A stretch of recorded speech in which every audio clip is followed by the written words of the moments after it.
જૂન મહિનો પૂર્ણ થવામાં છે, પરંતુ વરસાદ હજુ હાથ તાળી આપી રહ્યો છે। ત્યારે વાવણીનો સમય વીતી રહ્યો છે અને વરસાદ આવ્યો નથી, જેથી જગતનો તાત ચિંતામાં છે।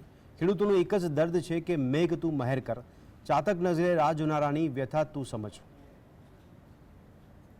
ચોમાસું ક્યારનું બેસી ગયું છે, પરંતુ વરસાદ નથી વરસ્યો। જૂન મહિનો પૂર્ણ થવાના આરે છે, પરંતુ વરસાદ હજુ સંતા કુકડી રમી રહ્યો છે। એવામાં ખેડૂતો આકાશ તરફ મીટ માંડીને બેઠા છે। કેટલાક ખેડૂતોએ તો ભગવાન ભરોસે વાવણી પણ કરી નાખી છે। તેમની ચિંતાનો હવે પાર નથી રહ્યો। ખેડૂતોએ મોંઘા બિયારણો લાવીને સૂકી જમીનમાં ધરુવાડિયા નાખી દીધા છે। આશા હતી કે 15 જૂનની આસપાસ વરસાદ પડશે અથવા કેનાલોમાં પાણી આવશે, પરંતુ હાલ પરિસ્થિતિ એ સર્જાઈ છે કે ના મેઘરાજા મહેરબાન થયા છે કે ન કેનાલોમાં પાણી છોડવામાં આવ્યું છે। મોંઘા ભાવનું બિયારણ લાવીને એમ ડોગરનું નાખ્યું છે, વરસાદની આશા રાખી છે, પણ વરસાદ દેખાતો નહીં અને નેરમય પાણી આવતું નહીં। સરકારને નમ્ર અપીલ છે કે જેમ બને એમ વહેલી તકે પાણી છોડે, નહીં તો અમારે જે બિયારણનો ખર્ચો માથે જાય એવું લાગે છે। 15 દિવસ જેવું થયું હોય નાખે અને ધરું ભરી રહ્યો। ખેડૂતો 15 જૂન બાદ સારા વરસાદની આશા રાખતા હોય છે, પરંતુ હજુ મેહુલિયો મન મૂકીને નથી વરસ્યો। ખંભાત અને તારાપુર એટલે કે ડાંગરની ખેતીનો ગઢ મનાય છે।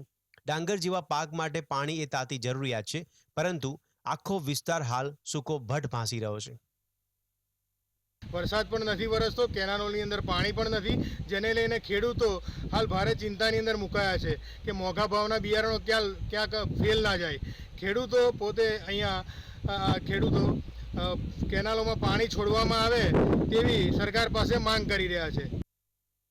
સૌરાષ્ટ્રમાં પણ આવી જ સ્થિતિ છે। વીરપુર પંથકના ખેડૂતોએ વહેલું વાવેતર કરી નાખ્યું, પરંતુ વરસાદનું ક્યાંય નામો નિશાન નથી, જેથી ખેડૂતોમાં હતાશા ફેલાઈ છે। વરસાદ ખેંચાતા મોટાભાગના ખેતરોમાં બિયારણ બળી ગયું છે, જેથી ઘણા ખેડૂતોએ બીજી વાર વાવેતર કરી નાખ્યું છે। જો હજુ વરસાદ ખેંચાશે તો ખેડૂતોને પડિયા પર પાટું સમાન વર્ષ સાબિત થશે। અમારા અહીંયા સીમમાં લગભગ 90% બિયારણ સોંપાઈ ગયું હતું કોરામાં, ત્યારે 50% થી 60% બિયારણ ફેલ થઈ ગયું, 30% જેવું રહ્યું છે, બાકી બધું ફેલ થઈ ગયું। હવે પાછું અમે બીજી વારે હવે સોંપી દીધા છે। હવામાન ખાતાવાળાએ આગે આપી હતી કે ભાઈ આ તારીખે વરસાદ થઈ જાય, 20, 22, 21 તારીખમાં વરસાદ થઈ જાય, તો અમે પાછું બધાએ બિયારણ સોંપી દીધું। હવે એનોય કોઈ અમને લાલચ નથી કે હવે આમ થાય એમ, વરસાદની આશા નથી। હા, વરસાદની આશા નથી। હવામાન ખાતાવાળા તો કહે, પણ તોય અમને હવે એવું લાગતું નથી કે અમારો આ બિયારણ ફેલ થઈ જાય બીજી વખતની। સૂકી ભટ્ટ જમીનની ભૂખ ભાંગે તે માટે સિંચાઈનું પાણી છોડવામાં આવે અથવા વરસાદ વરસે તે જ એક ઉપાય છે, નહીં તો ખેડૂતોની મહેનત અને બિયારણનો ખર્ચ એળે જશે। તમે ખોટી આગાહીઓ કરોમાં ખેડૂતો બિચારાના બિયારણના ખર્ચાય ઊભા થાય એમ નથી। આ 2 વાર બિયારણ વાવવું પડે એવું ન થાય એવું જે આવે એ અટાણે તો રાફડો ફાટ્યો છે આગાહીકારોનો, તો જે આવે એ મીંડા દેવા।